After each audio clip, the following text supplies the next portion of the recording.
stars, and that's who we are. We are voices.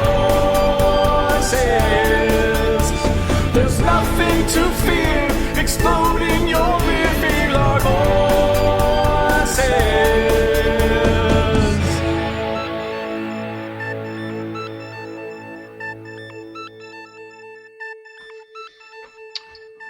VOR is back in your ears. This is Ed. His name is actually Rainbow Net. Rainbow. This is Rainbow Net. This is Mike. And this is Carl. So I'm going to start this off by just saying spoilers. Spoilers, spoilers, spoilers, spoilers. If you have not seen The Force Awakens, do not watch this episode. I mean, honestly, it's probably already spoiled for you if you haven't seen it already. But if you're trying to avoid spoilers, do not watch this episode because we have the biggest spoiler from the entire movie in this episode. You have been warned. Yeah. Yeah, bitches. So, I was watching the movie, and I thought to myself, this is a legitimate thought in my head, holy shit, Harrison Ford is getting a lot of screen time. And then I was like, man, how did they talk Harrison Ford into this? He hates Star Wars. He's hated Star Wars ever since he didn't die in, oh, holy shit, Han Solo is going to die. And I realized this like halfway through the movie. I was like, there's no way Harrison Ford agreed to this much screen time unless he finally got to die on screen. And here I thought it was just the great writing of Lawrence Kasdan and not having to deal with Lucas and all the other bullshit and his like kindly old grandpa age that let him go, yeah, I'll give it another shot. It'll be fun to see everybody again. And I could use the money. Who can't? Yeah. I plan on buying a bigger jet to crash into a mountain.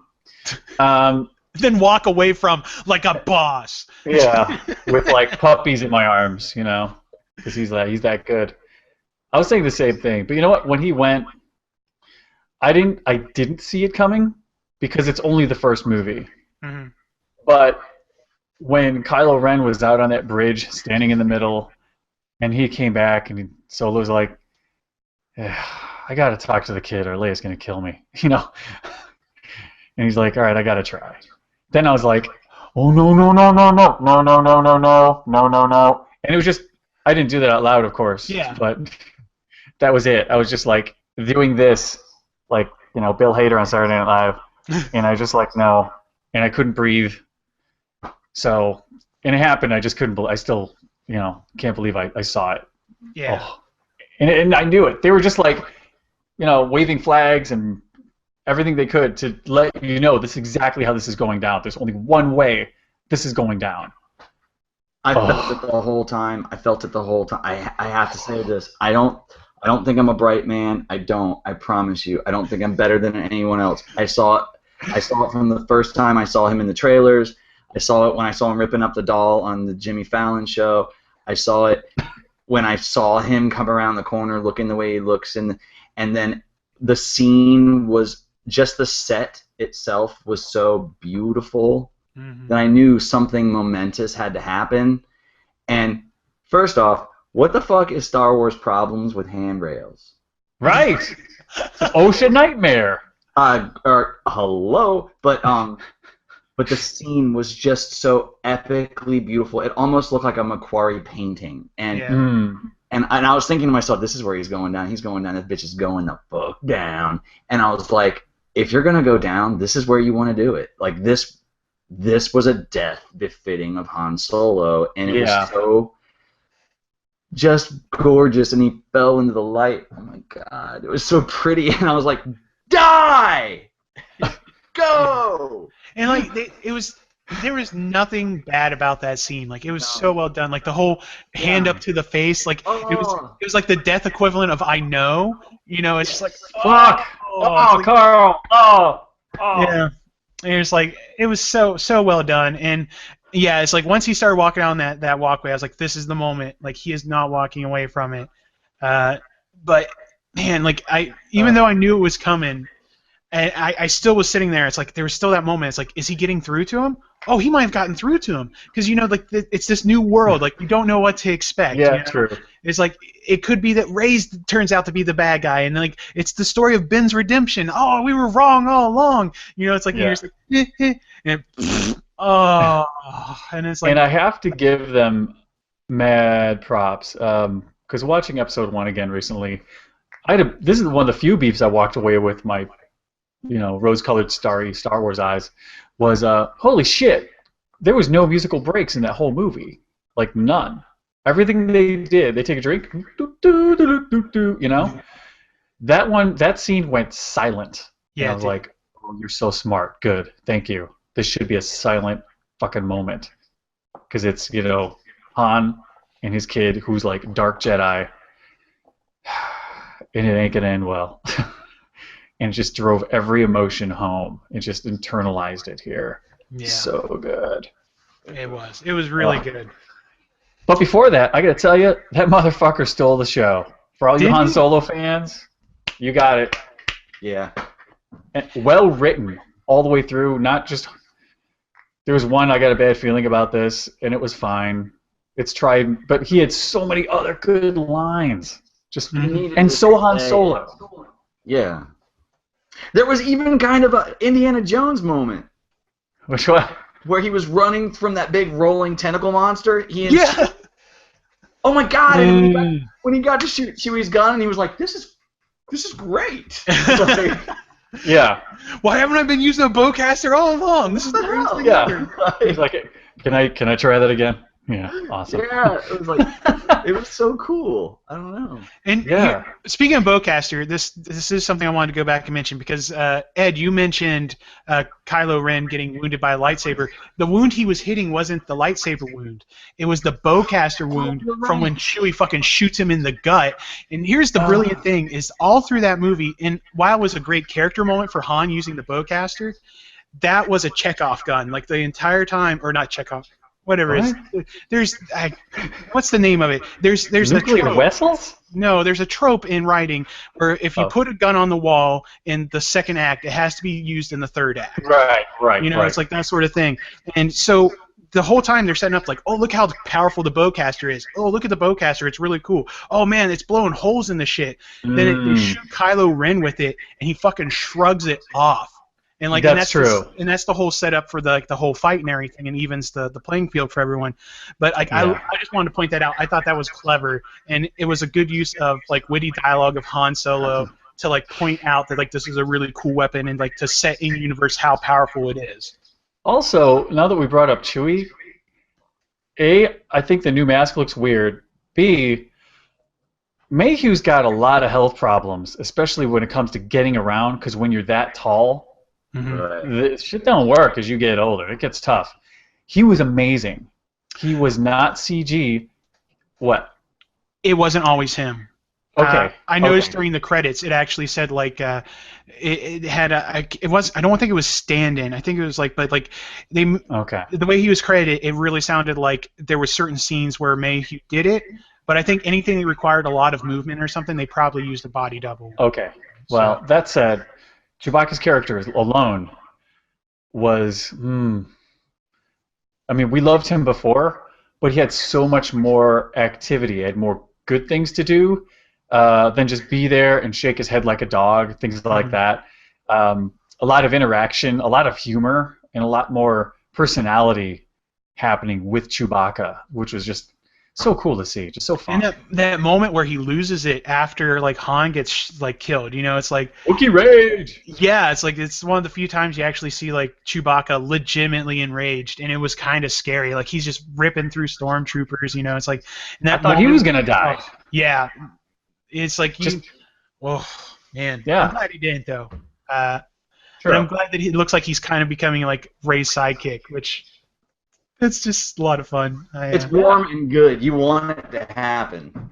Yeah, it's like if you're going to lose a lovable character that's so iconic like Han Solo, it's nice to have Chewbacca still with someone and replace.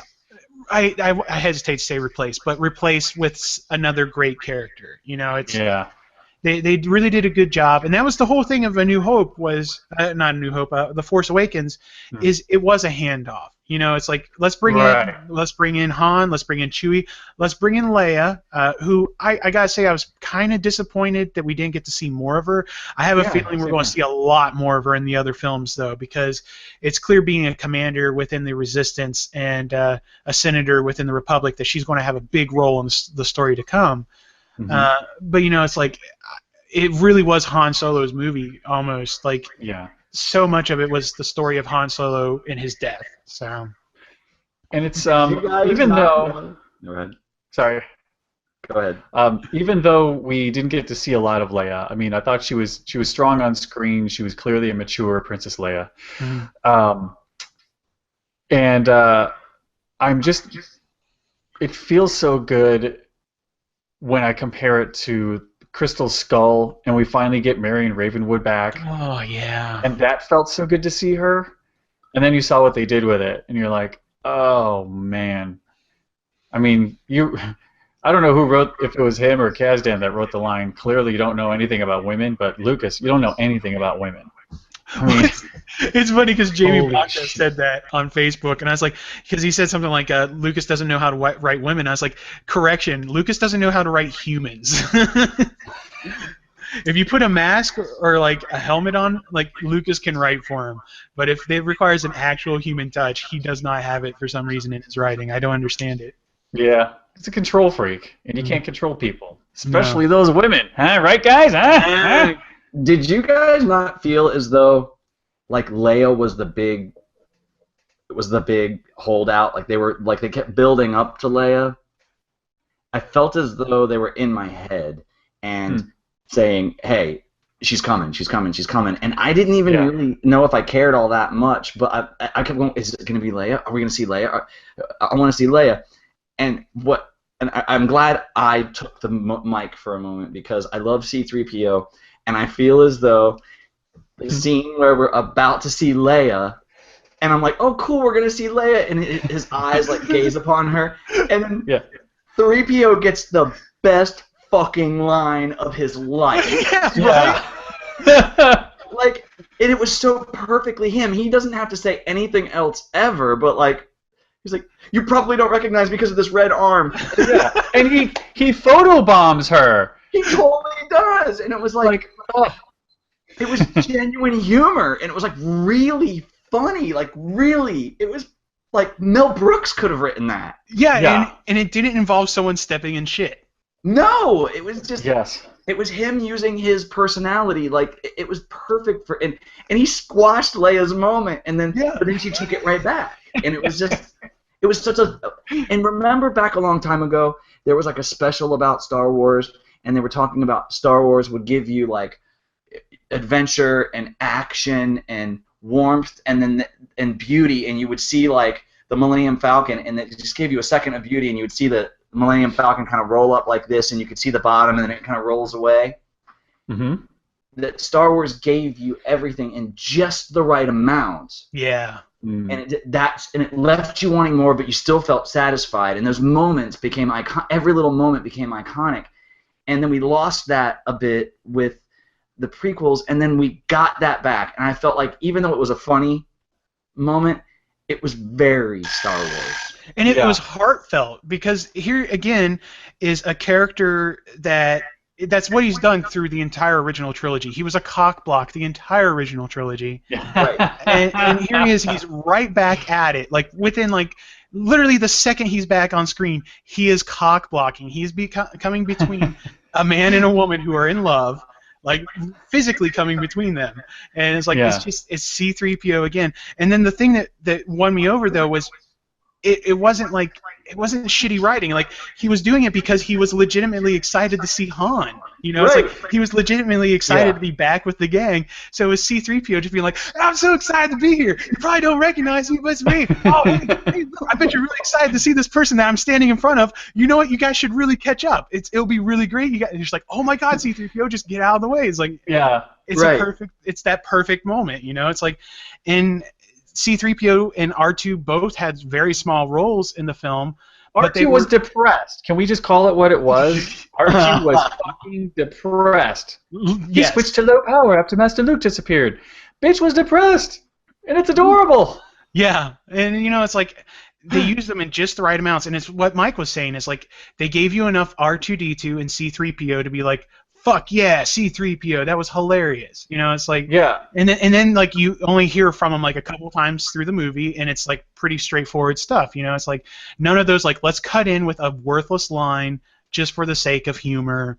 And it's like it wasn't degrading to the character or to the fans. Like Rebels, like Clone Wars, etc., etc., etc. So, we can still have Star Wars without, slapping the same old shit all over it all the time. Yeah. It will survive. There's enough there to work with, and this is proof. Yeah. Oh my God, guys! Did you know? No Jawas. Yeah. That's and funny. We thought we saw Jawas, but they turned out not to be Jawas. Yeah. I think Jawas were all over the universe. If they stay the fuck off Tatooine, ho! Luckily. I mean, yeah, Jakku kind of like Tatooine because it's sand, but I mean it's a big galaxy. Yeah. But it wasn't. God damn, bless you. I hope we never see Tatooine again, frankly. Wouldn't that be nice? Like, as much as I love Tatooine and as iconic as it is to the series, I would be really happy if we never go back to a single planet that's already been shown in the film. But you know what? That's like, I think that's an entire segment by itself that we probably could talk about. Was like the originality and going back to the well and stuff like that. But to wrap up the classic characters, because we're getting short on time here. We're out of time. I didn't know if you want to move this last important character to another show. What character is it?